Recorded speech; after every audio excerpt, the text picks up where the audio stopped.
زما د ورور ورته ووایي چې یاره دا لښتې مه خرڅوه د دې علاقې د اوبه به په کمه ځي که نه جي راغوستی دی خپل یوځای ته چې راشه ته خبره کوو مونږ چې ټول یو ځای ته شو دی فایرنګ شروع کړو سر جي ستاسو څلورونه شهیدان شو څلورونه هم شهیدان شو تاسو هم پکې زخمي یې او چې زه هم پرې خپله کېدلی ارور مې دا نالۍ خو د مخکې نه وه دا د ډېر وخت نه په دیر کالونی کې دا سانحه مخې ته راغلې ده چې څلورونه شهیدان کړي دي شاهد الله شاهد د فریاد ټي وي والا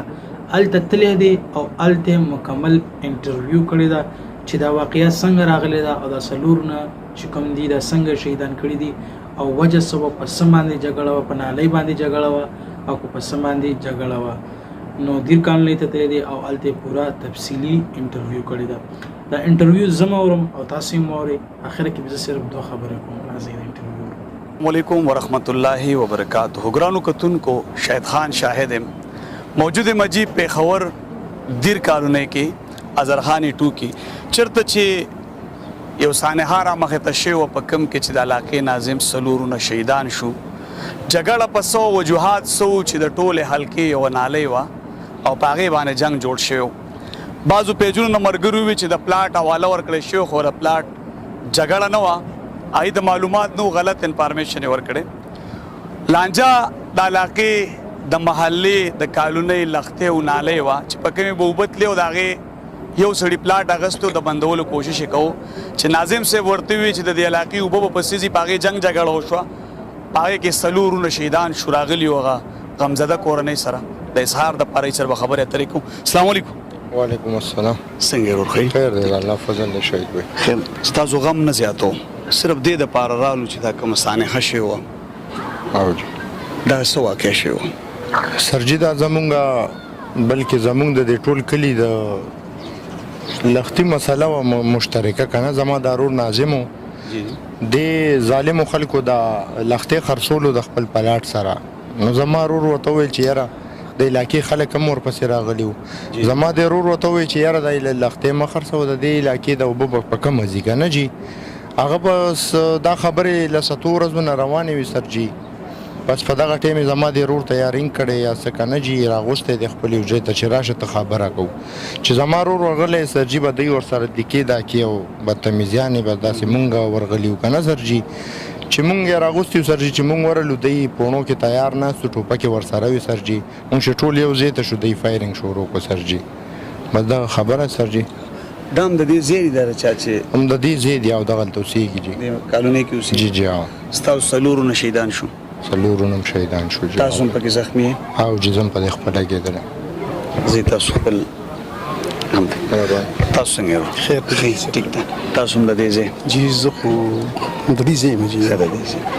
دا ټوله معامله په دې نالۍ جوړه شوې وه یاره جی دا خو د زموږ د ناظم صاحب چې کوم دا خو د مشترکه نالۍ ده جی د ټولو علاقې د ټولې محلې شاته ډېر غریبانان خلک دي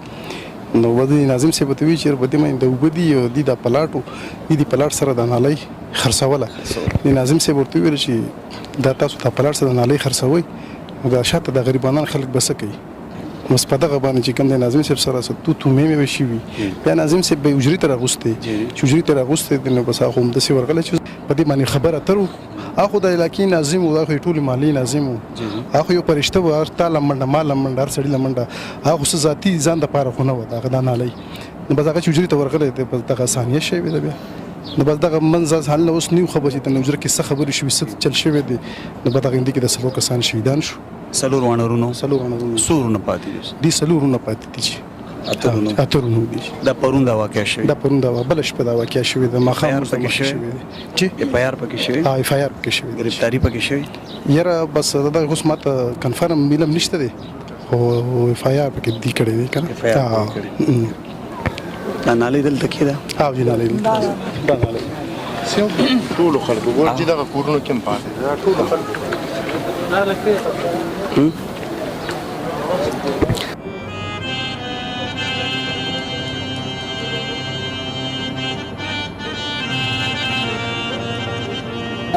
کتونکو دا هغه نالۍ وه کومه چې په سکرین تاسو وکتله د کومې د وجې چې څلورونه شهیدان شو د هغې په کور کې ماتم جوړ شو ارور مې دا نالۍ خو د مخکې نه وه دا د ډیر وخت نه دا نالې د پخوا نه وه دی دا جایداد اوس اخیستی و او د یو پلاټ په وجه باندې دغه ځای بندولو دا نالې یو پلاټ په وجه باندې ګینې د هغې دا نالې د ډېر پخوا نه ده جي او جي دی اوس دا جایداد ده هغې پکې پلاټونه اوس اخیستي دي او جي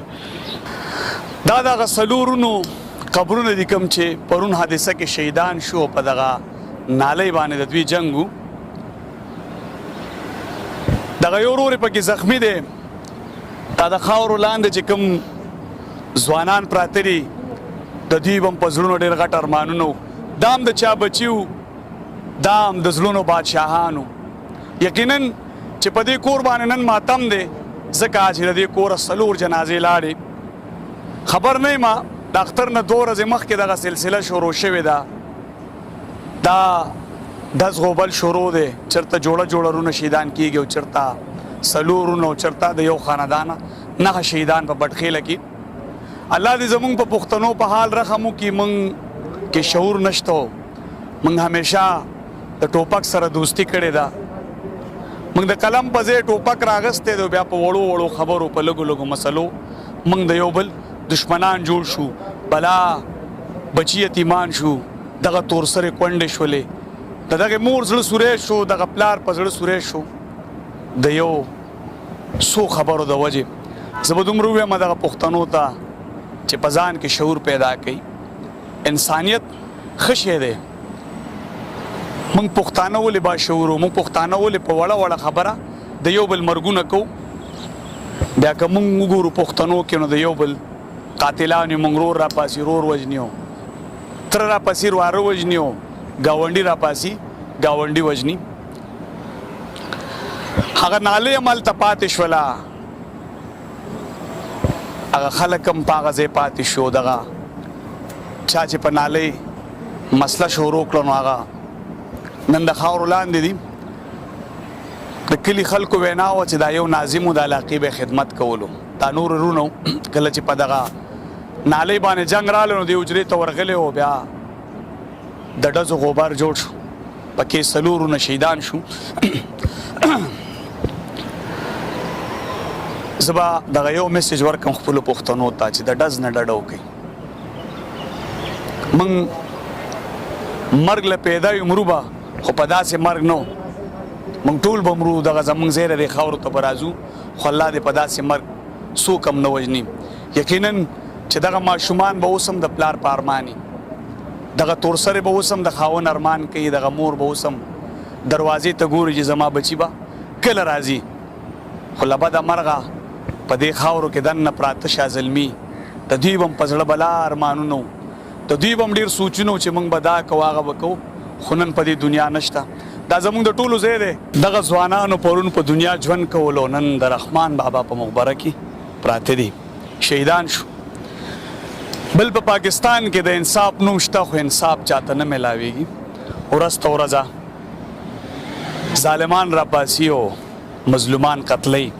ځکه د هغې د تپوس څوک نه هغې ته پته ده چې په پاکستان کې انصاف نوم شته خو انصاف نشته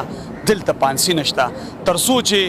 په دې ملک کې پانسي نه نو دغسې به ورځ په ورځه دا واقعات زیاتېږي او دغسې به میندې پړه سورې کېږي ماشومان به یتیمان کېږي او زمونږ خویندې به تورسرې کېږي د هغې وجه دا ده چې په پاکستان کې انصاف نشته پانسي نشته تر څو پورې چې په پاکستان کې پانسي نه نو دا ظلمونه به روان وي زه د ریاست نه یو غوښتنه کوم چې دا ظلم دې بند کړی شي دې خلکو ته انصاف میلاو شي دغه مجرمان دې گرفتار کړی شي او دې مظلومانو ته د انصاف ورکړي ښه قدرمنو د انټرویو تاسو هم وکتله او موږ هم وکتله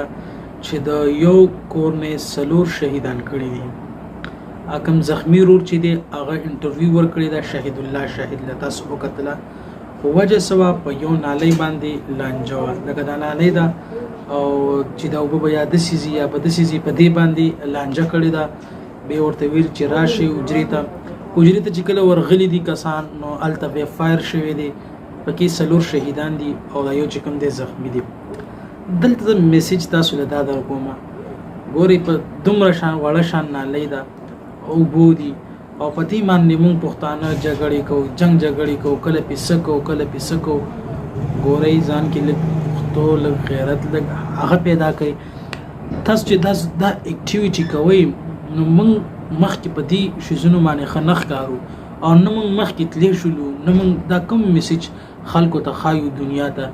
چې موږ په کوم قسم حالات کې دا کوم ځای هغه دی چې ته راپاڅېږي او 4 کسان ولي. دلته زما میسیج تاسو ته دا دی پښتنو لږ د مخکې تک سوچ وکړئ، لږ د مخکې تک سوچ وکړئ، لږ ذهنونه هم صفا کړئ د خپلو وروڼو ته، دا ذهنونه هم صفا کړئ. دا خبره هم په تسلۍ سره حل کېدی شوله، نالۍ د یو به داسې تلي یا داسې تلي ښه په تسلۍ سره دا خبره حل کېدی شوله.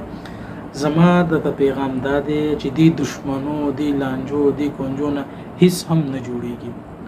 چې کوم اسلام وي په هماغه اسلامي طریقه باندې هر څه کوئ ستاسو ټول مشکل به حل کېږي، ټول مشکل به حل کېږي. زما میسیج دلته تاسو ته دا دی چې د امن د ورورولۍ د دې پیغام ورکړئ دنیا ته، وښایئ چې موږ پښتانه څنګه خلک یو، دا نه چې موږ په نالۍ باندې 4 کسان ولو نو موږ به کوم میسیج مخکې فارورډ کړو. السلام علیکم ورحمت الله.